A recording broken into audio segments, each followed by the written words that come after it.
Hi, my name is Aya. Tell me, do you guys know what a stepmother is? What it is like to live with a woman who is a stranger to you?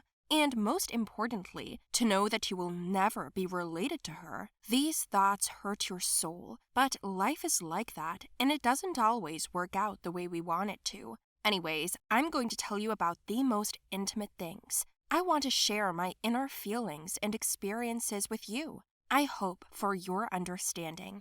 You will ask where my mother is, and how come I live with my stepmother? My parents divorced long ago. At first, I lived with my mother for several years. During that period, it happened that my dad managed to get married and have 2 more children. My stepbrothers, Rob and Dan. He didn't visit my mom and I much, and he didn't help either. Of course, it was painful and unpleasant at first, and the news of his wedding not only got to me, but to my mom as well. I didn't think that she would be that upset. Well, I couldn't help it. Literally a couple of months after the news, my mom came to me for a serious conversation.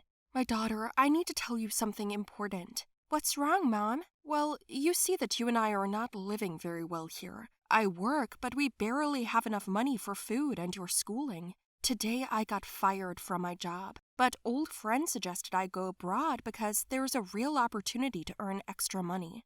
Are you saying that we're moving? Yes, but I'm going there to work and you have to stay here for a while.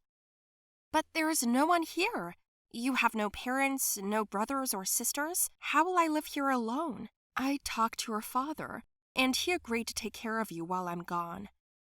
What? Mom, are you serious? I'd rather live alone than with him. You know he has another family and a wife. I can't live there. Take me with you.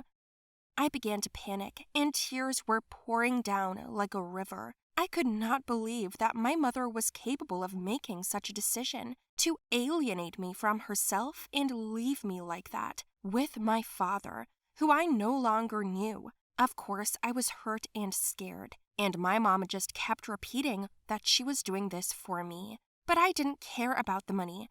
I just wanted her to be around. That's all. Mommy, don't leave me, I promise. I won't interfere with your work. I will do everything you say. Just don't leave me, please. The day after tomorrow, I have a flight, and tomorrow I'll take you to Daddy's. Stay there for a while. It won't be long, okay? I understood that my mom's decision was irrefutable, but that didn't make it any easier. I had too little time to realize everything. I just automatically packed my things with my mother, and the next day, towards evening, she took me to a strange house with a strange family. My father met me on the threshold of the house. He hugged me, kissed me, but I still felt cold. He was tired of me. My stepmother, Gina, followed him out the door. She smiled broadly, greeted me and my mother, and invited us into the house for dinner. Mom declined, and she gave me a quick hug and left.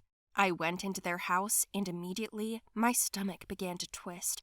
It happens from discomfort. They showed me my room. My brothers were running around the house. They didn't even pay attention to me. Come in, Aya. Make yourself comfortable. This is your home now, so settle in. It's not my house.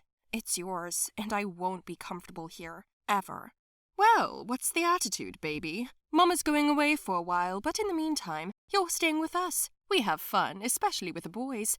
You'll love it. I took a shower and went to bed without going down for dinner. In the morning, my dad drove me to school. I stayed at school as long as possible because I didn't want to go home. The weekdays flew by quickly, and then the weekends would come around again, and I'd have to stay home all day. I had no friends in my new neighborhood, and I couldn't even go out with anyone, and I didn't want to meet anyone new. Honey, your dad is going away for a few days on a business trip. Don't you want to say goodbye? No. Okay. Shall we go to lunch? No. Dad left, and I didn't even leave my room. My stepmother came in a couple of minutes later and commented on the mess in the room. Clean up in here, please. You're old enough, aren't you? Or didn't your mother teach you to be clean? She said. I suddenly noticed how much her friendly tone had changed, and then I realized that our Gina was nothing but a pretender, that she was acting like a real hypocrite.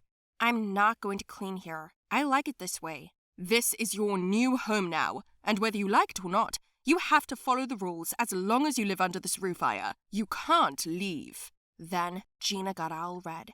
She came up to me, snatched my phone out of my hands, hid it in her pocket, and said in a very stern voice, "No, Aya, I won't let you behave like that and talk to me like that. You don't break rules in my house. It's simple. You follow them, you'll be fine. If you don't, you'll regret it," she said, with a little more emphasis in her tone. To tell you the truth, I found it a little creepy. I got up from my chair and started cleaning. When I was done, she checked my room and complimented me on the cleanliness. I thought I was done and asked for my phone back, but suddenly, Gina told me to make dinner for her and her kids. "What the fuck?" I blurted out. Then she took one thing from my closet and told me she would take away one thing every time for every disobedience. She ended up leaving me with only one t-shirt and a pair of pants. There was no way out. Since she was like that, I would have to play by her rules. I wished my mother would call me sooner, or at least my father would come home. For the next few days, all I did was clean, wash, and cook. After that, as luck would have it, the school was on vacation, and I had even more work to do around the house. When Gina had friends or relatives over, she made me serve them, pour tea and juice, bring them food, then clean up after them. Every evening, I helped her to bathe the children, put them to bed, and even read books for them before they went to sleep. As luck would have it, my father was away on business longer, and my mother never even called me. All these thoughts and worries were killing me, and at night I cried bitterly, either from helplessness or frustration. A week later, I decided that I could not live like this anymore. At night, I packed my things and left home. I planned to go back to our old house and try to live there myself, at least until my father returned. But I didn't manage to get there. As soon as I got to the bus stop, some drunken stranger kept asking me where my mother was, and then he said he knew her and me. "Ah, that's you, isn't it? Are you Aya? Has your mother decided to make a life for herself after all? What, living with your stepmother? And where are you going so late?" he asked. All these questions stressed me out, so I got out at the bus stop and ran wherever I could see, and got lost. It was pouring heavily. I was soaking wet. I didn't know where to go, and the people around me were really scaring me. Some guy ran by. He just grabbed my bag from my hands and ran away. I didn't even have time to realize that he had robbed me. In desperation, I hid behind a corner, sat on the ground, and began to call my mother, crying. After a couple of hours, I was exhausted, cold, and hungry. I went outside and walked toward the subway, but a policeman saw me. I ran away from him, but he caught up with me, grabbed me, and brought me to the station, where my stepmother was already waiting for me. "Aya!" "Not here! Don't yell here!" She picked me up and brought me home. A neighbor was looking after the kids. I thought, that's it. It's about to start. But Gina undressed me, gave me a warm bath, and I lay down in it. She sat next to me, slowly washing my hair. "You gave me a great scare, Aya." "You don't care. Or what? Were you afraid there was no one to clean the house now?" "I can clean the house myself. I just taught you the rules." "Well, thank you for giving me such precise instructions." "I just wanted to teach you a lesson." "But you're a teenager, and I don't know how to deal with teenagers yet." "When your kids grow up, you'll find out. I'll be out of here as soon as my mom gets here." Gina was silent for a while, and then she put me to bed. She apologized too, said she didn't mean to make me feel that way. The next day, my father came back and I told him everything. He just said that he trusted Gina and that if she had done it, there was a reason for it. The whole world had turned against me. I didn't understand why my mother wasn't calling me. My father said he didn't have her number, but one day I found it in his address book.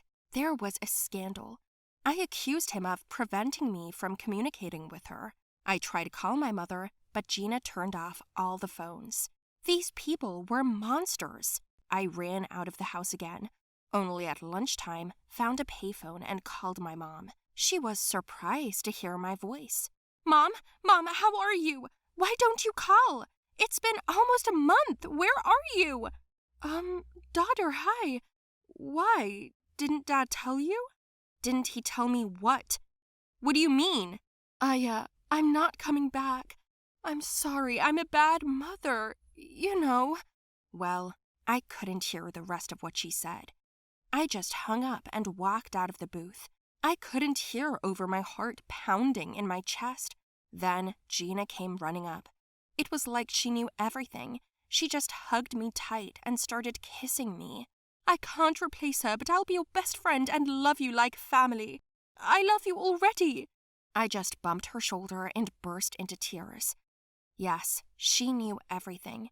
And by the housework, she wanted to take my mind off of my thoughts about my mom because I kept asking about her. But you know, Gina kept her word. She really became my best friend afterwards.